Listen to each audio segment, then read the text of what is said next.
and welcome to Cooking with Anna. This episode is for elderly people that cannot leave their homes. Let's get started. Today we're making carrot cake with a cream cheese frosting, and the first thing we're gonna do is mix, well, I would say mix, I think it's blend together, sugar, olive oil, and eggs. And I have 3 cups of sugar, 2 1/4 cups of olive oil, and 6 eggs. So, first I'm going to crack the eggs into the bowl. Yeah. This is my favorite part of cooking, only because after I get to throw the egg shells into the sink like basketball. I always end up dropping a shell in though. So, let's see how this goes. 1. Oh, I made a mess.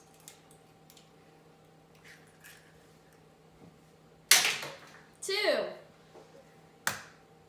I can never try. Ugh, I hate the. 3. I hate the feel of the egg yolk. Okay, that's just gross. 4. It sprayed on me. 5.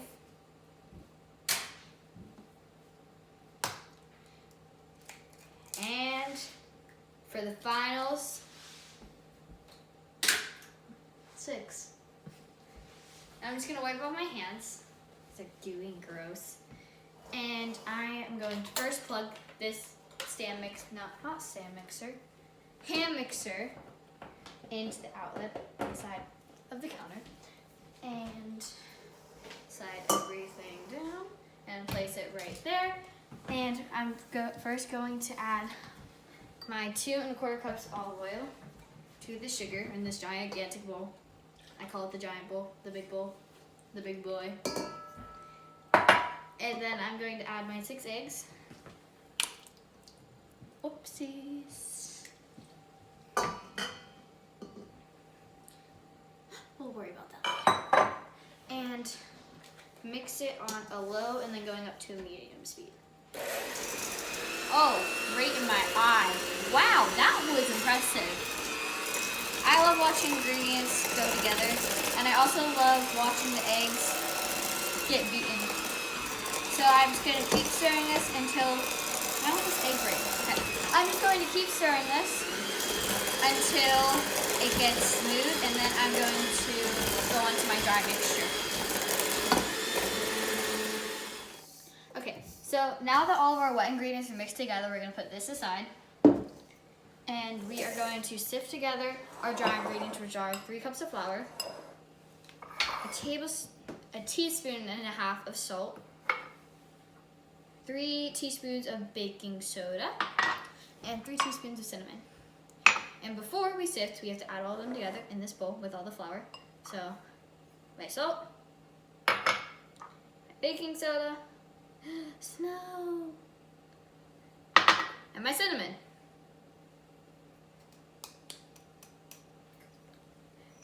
And then I'm going to mix it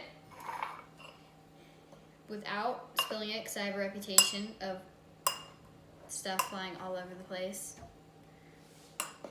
Okay, so I'm just incorporating, see. Okay, so we're just going to sift now before I mess this up. So I'm just going to take about 3 spoonfuls at a time. Actually, maybe 4. I'm going to take 4 spoonfuls at a time. And sift. This is my favorite part because it's so fluffy.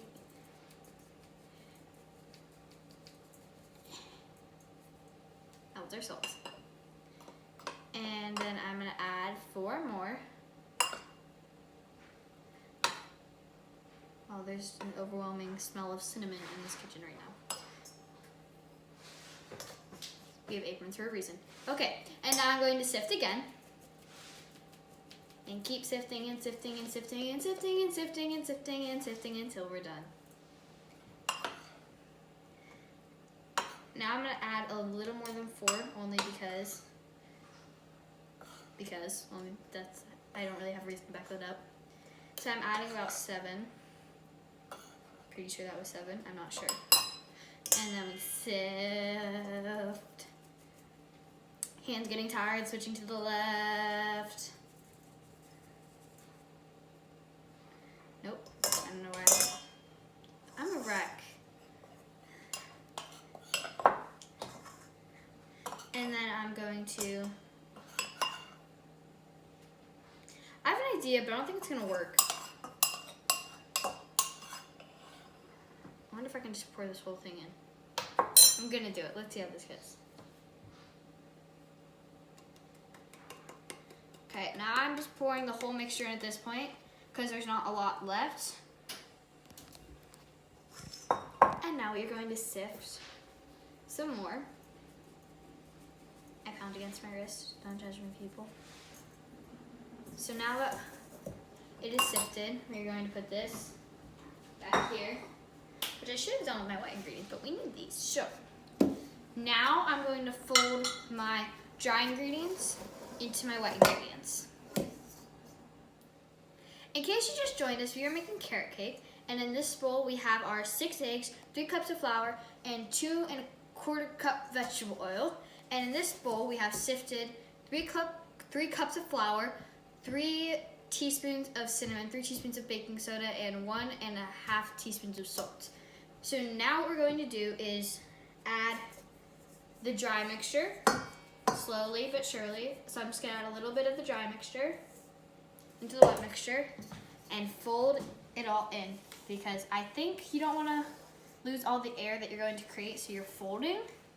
And this is going to take a little while because there's a lot of dry mixture. I think I added a little too much, but you know, we're just gonna go with it. I like baking. Baking's fun for me. I come from a lot of people that can bake. My mom, however, she cannot bake.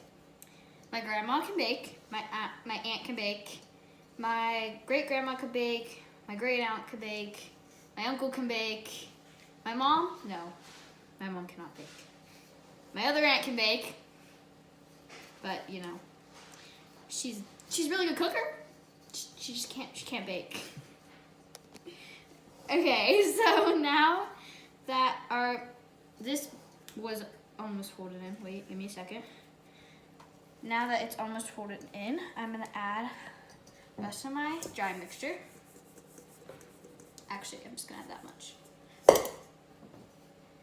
And we're gonna keep stirring and folding. Wow, this is a muscle workout. Who knew that would burn more calories than baking? Ugh. So it works your muscles, especially when you're working with dough. You just have to constantly knead and push down and turn. Knead, push down, and turn. It just burns your muscles, man. I already exercised today. Did a run with my friend outside. It's quite pleasant outside, actually. Nice run, too. Okay. So, we are almost done folding in this batch. Oh, hold on, shake break. Oh, muscles burning.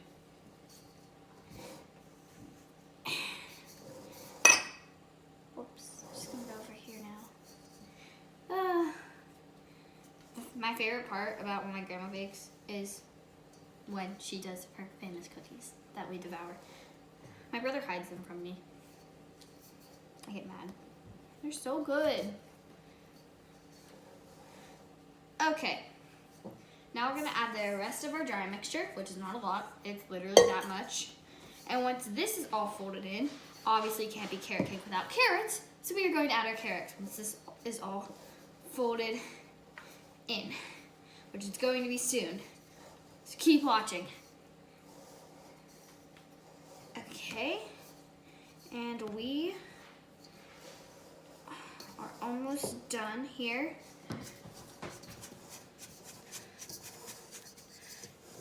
It's delicious, people. They didn't have carrots in it. Carrots ruin everything. Okay, putting that back here. Wow, that was a workout. Holy crap.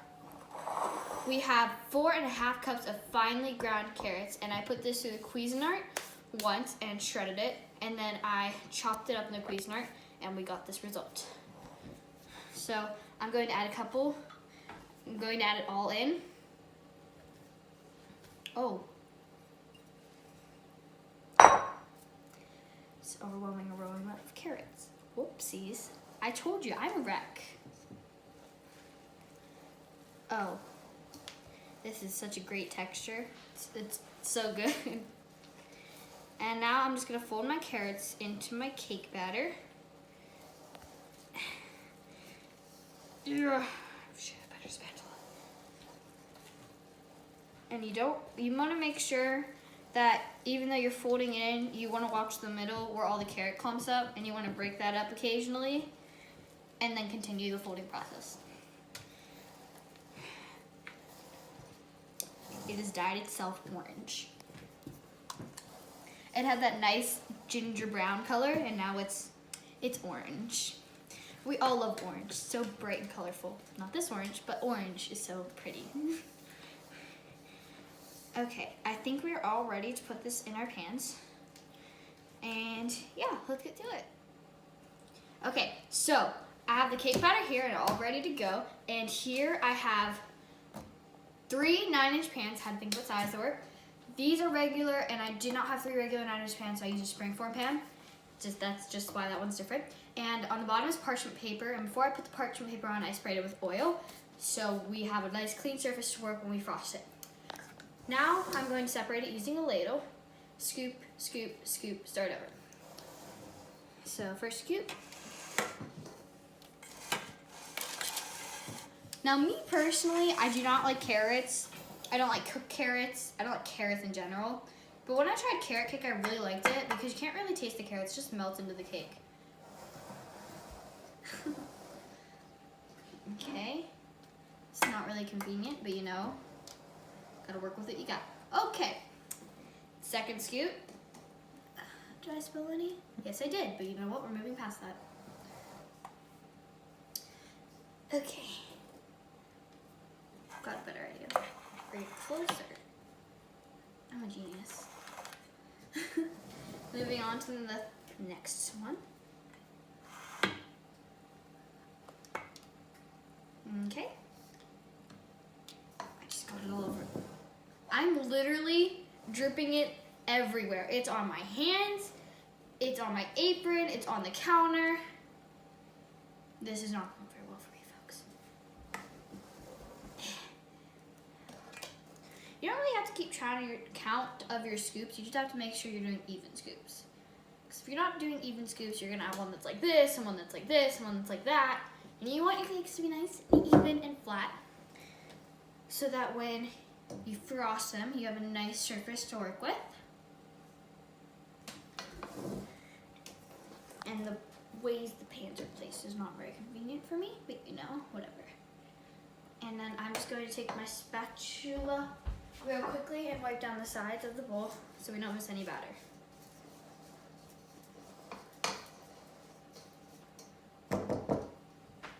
Okay, now that that's done.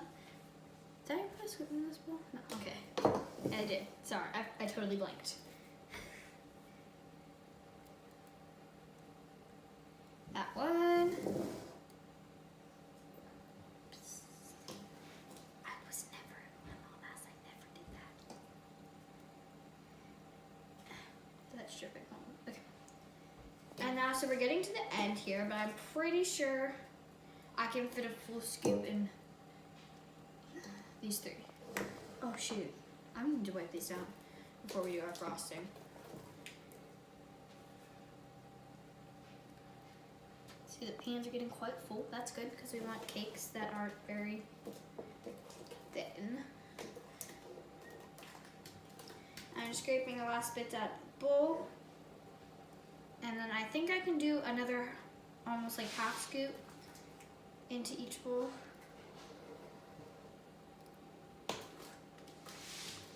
Ow. I don't know how I just did that, but I did it.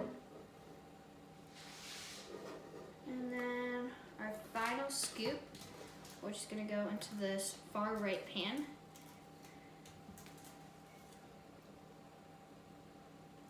And we are done. And now I'm gonna put these in the oven. I'm gonna whip off my hands, and we're gonna go put these in the oven.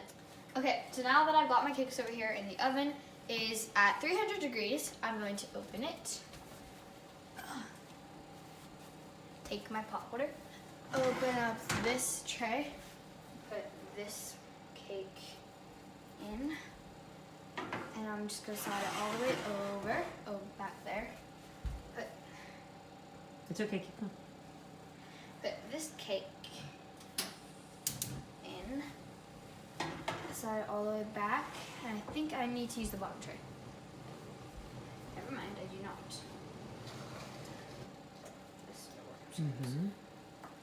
And this is going to go right. As you can see, our cakes are finished, and what we're going to do is wrap them up and chill them in the freezer overnight, and tomorrow we're going to frost it with the cream cheese frosting. So come back to Anna's Cooking with Anna, sorry I misspoke there, tomorrow for frosting lessons. Bye!